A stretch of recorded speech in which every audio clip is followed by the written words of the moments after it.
Hey everybody, Happy New Year. This is Danny Davis of the American-Statesman. This is Longhorn Confidential, and we are live from lovely New Orleans, Louisiana. As usual, I'm joined by Thomas Jones, Kirk Bowles, Cedric Golden. We're here to get you kind of ready for that last-minute prep work for the Sugar Bowl, which kick off at 7:45 tonight. We hope if the Rose Bowl goes long, the game will start a little bit later, so it will start a little bit later, but it's on ESPN if you're watching at home. But hopefully you got to New Orleans for one of those reduced ticket prices that have been dropping over the last couple of days. But we don't necessarily have a script for today, what we're going to talk about, so we're just going to talk, kind of go around the room. Kirk, we'll start with you. What's been just kind of your thoughts with what this week's been like and what you've seen from the Longhorns as they get ready for probably the biggest game in 15 years? It's been a long week, you know, but a good week. Great food here in New Orleans. They still seem very relaxed, very confident. It's interesting. There's been a little sparring between the two sides. I mean, some of it may be manufactured. Talking about the offensive line and that sort of thing. I do think these are two teams and two coaches that greatly respect the other, and not just from the seasons each one of them has had. Obviously, Washington's gone unbeaten, but the fact that, they got a beat down by Washington in the Alamo Bowl, and they're kind of on the revenge tour. So I think each side is very confident, and I'm interested to see what kind of tweaking, these two teams over the last month, because I know Washington's a really big strategic team, especially with their pre-snap motions. Seattle reporter told me that one play they had like 9 pre-snap motions, just try to get mismatches for their great wide receivers. So I'm looking for a highly entertaining game, and maybe the winner who has the ball last. Seb, what are your thoughts just kind of the lead up to this game and what you've seen in New Orleans this week? The first thing you always worry when you're a coach, you don't want your guys getting in trouble while you're preparing for a bowl game. And this is a city where you can get in trouble. It's a party town, and there's a lot of great things to do here. But what I've seen is confidence, low key.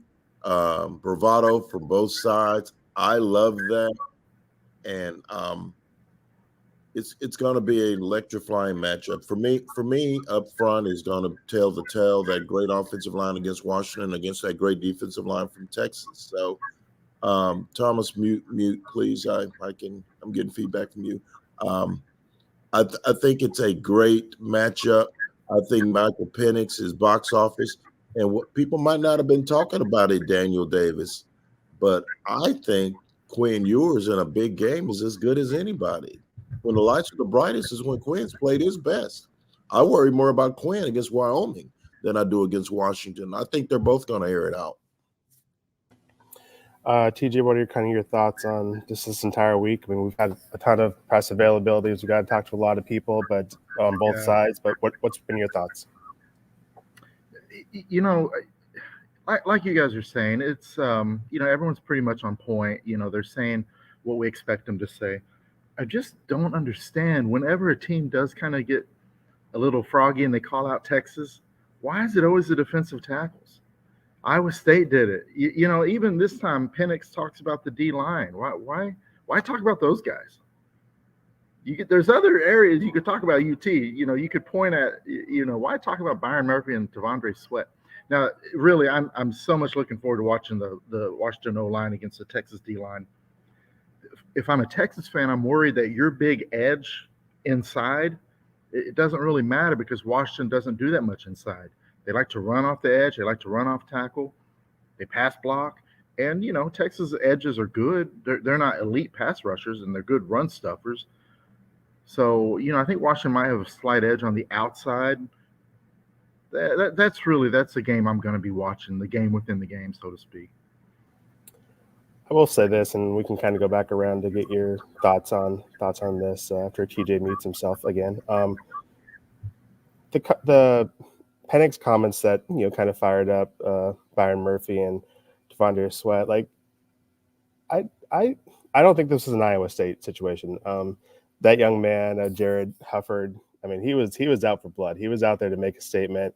and it ended up kind of backfiring on him. And to his credit, he actually had to face those guys. This wasn't the quarterback of Washington, but from what I'm understanding, I wasn't in that scrum when it happened. But I think from what I understand, Michael had been asked that question about 10 times when he made those comments, and I think he was kind of annoyed of answering the same question over and over again. And to be honest, this is the college football semifinals. If I'm the quarterback of the Washington Huskies, I believe my guys are better than any guys on the Texas sideline. I don't have any problem with Michael saying what he said. I don't have any problems with Byron Murphy saying he'd take his offensive lineman over the ones that won the Joe Moore Award. I think sometimes we tend to manufacture, these headlines in our industry, and good for us. We got a lot of clicks out of it. So I know our bosses were happy about that. But I would not be offended if any Washington player said that their guys are better than Texas, and I wouldn't be offended if any Texas guys said that they were better at this point and where we are in the season. And I think that has kind of been a silly storyline. To be honest, I think the revenge game factor is a silly storyline. This is the semifinals. Neither of these teams should need any more motivation than the fact that they're playing for a spot in the national championship. T'Vondre Sweat and Byron Murphy shouldn't be motivated to prove Michael Penix wrong. Texas shouldn't be motivated to get revenge against Washington. Getting to the national championship game should be enough motivation. And I think both of these storylines are a little silly. And if Texas really needs those comments and getting revenge to fire them up, I'd be kind of concerned about the Longhorns tonight, to be honest. But I don't know if anyone else feels that this Texas team needs extra motivation. We'll go to Sed. Everybody's good at this point. And that's why they play the games, guys. That's why they play. I love a little banter. I love a little trash talk. Let's go. It's party time tonight, man. This is why they play these games. And when I look at both teams, they have a right to be proud of what they've accomplished. If that means taking a couple of little jabs at the opposition, guess what? 7:45 tonight at the Caesar Superdome, we're going to find out who the best team is. And the time for talk is going to be over. And that's what's exciting about this. And the Longhorns, they understand, guys, that we don't know when they're going to make it back to this. This is a monstrous opportunity to make history and to beat a quality opponent and get ready to play the biggest game in 15 years. And hey, let them talk, because the time for talking will soon be over. I was talking to Kalen DeBoer after the press conference yesterday, and two of these coaches on either staffs are best friends. Pete Kwiatkowski, the Texas defensive coordinator, and Scott Huff, the offensive line coach at Washington, are maybe the best friends in the world. And I was asking DeBoer about, how much have they talked a lot during this season? He said, they talk all the time. And he said, I'm not sure they've talked as much the last month of the season. And he joked that, I bet they're both, maybe they took notes during the season. I wonder if they're going back over their notes during the season, during those chats, to see if there's anything relevant there. So the other thing that does is that they kind of know each other's tendencies a little bit too. And one thing about the Washington offensive line, I think is going to be a key factor in this game, is that Parker Brailsford, the redshirt freshman center for Washington. Redshirt freshman, going against T'Vondre Sweat, a grown man, would be interesting. He only weighs 275 pounds. Now, nobody single blocks T'Vondre Sweat, and I'm sure they're probably not going to try either. But I'm looking forward to kind of watching that match. Yeah, and that kid Brailsford's all Pac-12 too. He's very good. He's a very good player. Yeah. Hey, and we've gone almost 10 minutes, and we haven't talked about the secondary for Texas. So that's a good sign, right? If you're a Texas fan. Yeah, we haven't talked about Arch Manning yet either. I don't know what's up with that. Who's that? He's the most famous player here. There is something I need to ask, and it's not bothering me, but I'm kind of jealous. Thomas, where are you? Whatever that is over your head is the most awesome thing I've ever seen. You look like you're on a spaceship. Man, I'm in the dang lunchroom, brother. That is awesome. I guess I've only been in there once. I guess I didn't look up. I was too busy looking at the food, but that's pretty cool. I'm in the lunchroom and I see Ed Clemens coming in for a drink. They're not serving lunch though here. Are they not serving lunch today? No lunch today. No lunch today. So why are you in there, TJ? There's not Well, free food. someone, I had a late night and someone I'm with is still sleeping in the hotel room. Oh, okay. We got in about 7 hours ago.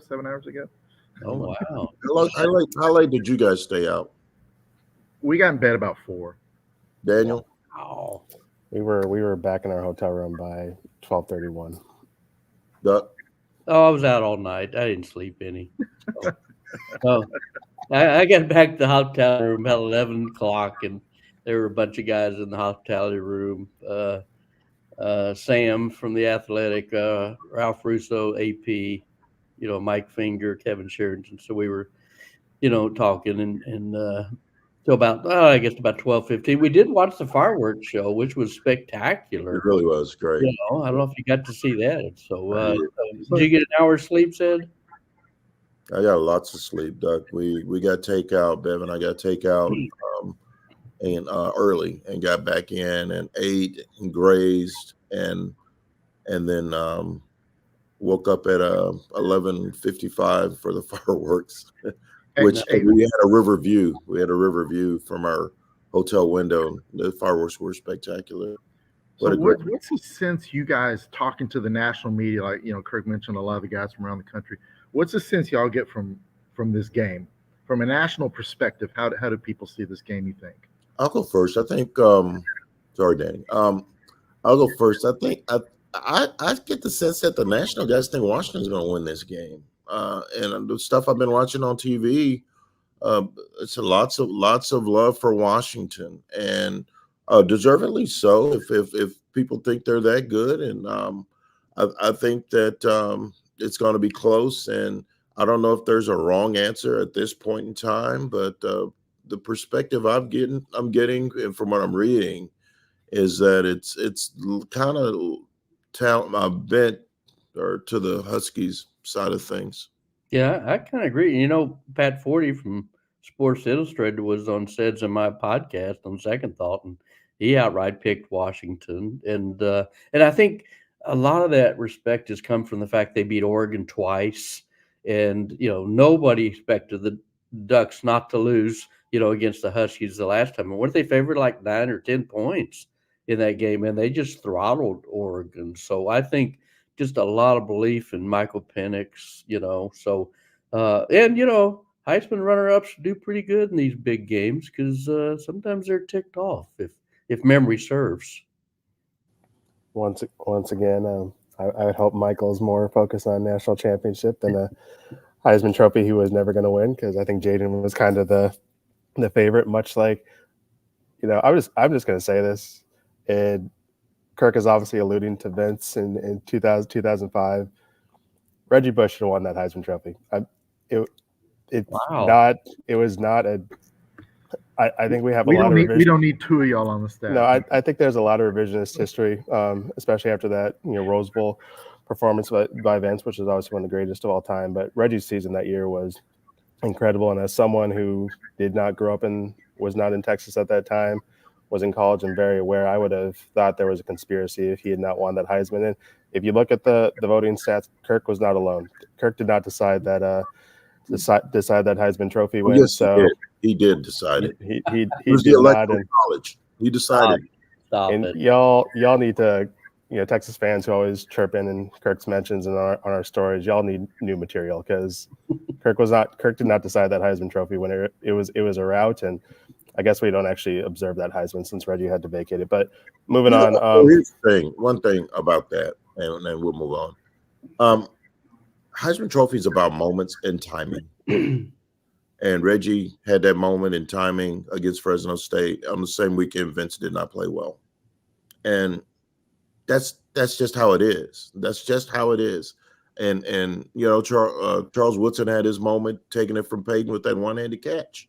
It's when it happens. Reggie, they were both electric during the full season, but Reggie Bush had bigger moments at the right time than VY did. If anybody Rob Cedric is Tavondre Sweat. He had his Heisman moment at Arlington. People just overlook that. I don't know why Tavondre didn't win the Heisman. Right, Danny? Kirk, we were trying to get you some goodwill, and you come back with that sarcastic comment. Moving on. I don't know if it's Tavondre. I don't know if it's someone else in this game. Who's kind of your breakout player? Who do you think on either Texas or Washington's side? Contrary to what you may have read in some reputable publications, Jonathan Brooks is not playing in this game. So who else is a possible candidate for the breakout player of the game? Who's going to win the MVP tonight? I'll go C.J. Baxter. I think Texas' path to victory has to do with controlling the clock, running the ball. I think C.J. gets over 20 carries. I think he 150 yards, a couple touchdowns. I think it's a possibility. Breakout game for the freshman. Said. I like Sweat. I like Sweat in the middle of that line. He's not going to win it. They don't. Well, there'll be an offensive and a defensive MVP. I like Sweat being disruptive in that line and causing havoc, and maybe somebody like Jalen Ford is going to emerge and make plays because of what Sweat and Murphy are doing in the middle of that offensive line. So I'm going to go Sweat, and he might not get it on paper, but he's going to be a disruptive force tonight. Kirk? I think one of the quarterbacks will probably be the MVP. But I would think I expect Jordan Whittington to have a big game because, Washington's going to try to, stop the snake, cut off the head of the snake. And that's Xavier Worthy and A.D. Mitchell. Mitchell obviously has been a touchdown machine in playoff games, scoring in all four of them for Georgia. So it's a little bit, you remember the Oklahoma game, didn't Jordan have like 10 catches in that game, which was his only big breakout game this year? And so I could see him kind of sneakily, maybe not be the MVP, but have a huge role in this. And on the other side, look out for Jalen McMillan, their wide receiver. He's kind of regarded as their number 3 receiver, but he led them in yards and catches in the Alamo Bowl. And then he was hurt most of this year. But in that last game against Oregon, he caught 9 balls for 132 yards, and he's fully healthy. And, maybe that whole thing, because Texas concentrates on Odunze and Jalen Polk, the Texas Tech transfers. So I know he hadn't escaped their attention, but watch Jalen McMillan for the Huskies. Who you got, Danny? I agree with you. I mean, it's going to be either one of the quarterbacks. I think Penix, obviously, I think he gets rewarded for the way he plays tonight and his entire season if Washington wins.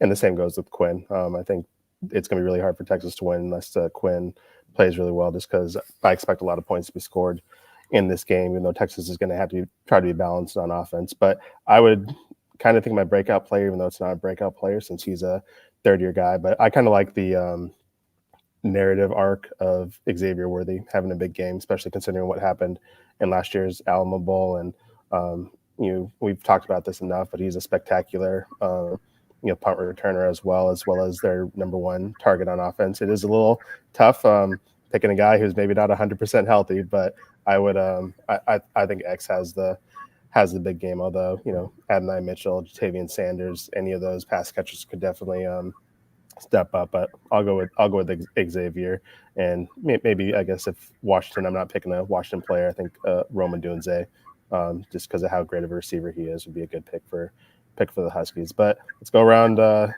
room. We've talked a little bit about the national writers. Who are we picking tonight? I'm picking Texas. I think this is Washington has had a lot of close calls this season. Granted, some of them were because of sickness and some of them were because they're playing good teams. But I think they've been playing with fire, and I think Texas, just kind of based off the way they close out the season, and granted, it's been a month since that Big 12 championship game, but Texas entered this postseason on fire, and I don't think they get extinguished tonight. TJ? Man, maybe I've been hanging around these national guys a little too much, but I think Washington. I think it'll be high scoring. I think it's one possession. I mean, obviously, a game like that, it wouldn't surprise me if Texas wins, but I just think a last possession game, 41-38, Huskies. They won 20 in a row for a reason. They got a little juju to them. We'll see. I'd just like to say we've had at least one of our panelists pick Washington, and we defended Kirk's Heisman vote. No one is ever going to come back to statesman.com ever again. Kirk, who are you picking? Get the people back. I like the Longhorns too. I think they're a little bit of team of destiny. They got supreme confidence. I also think that there will be a dramatic special teams play in Texas' favor because that's kind of the hidden advantage for Texas. Yeah. Bert Auburn, 28 field goals, 19 in a row at one point.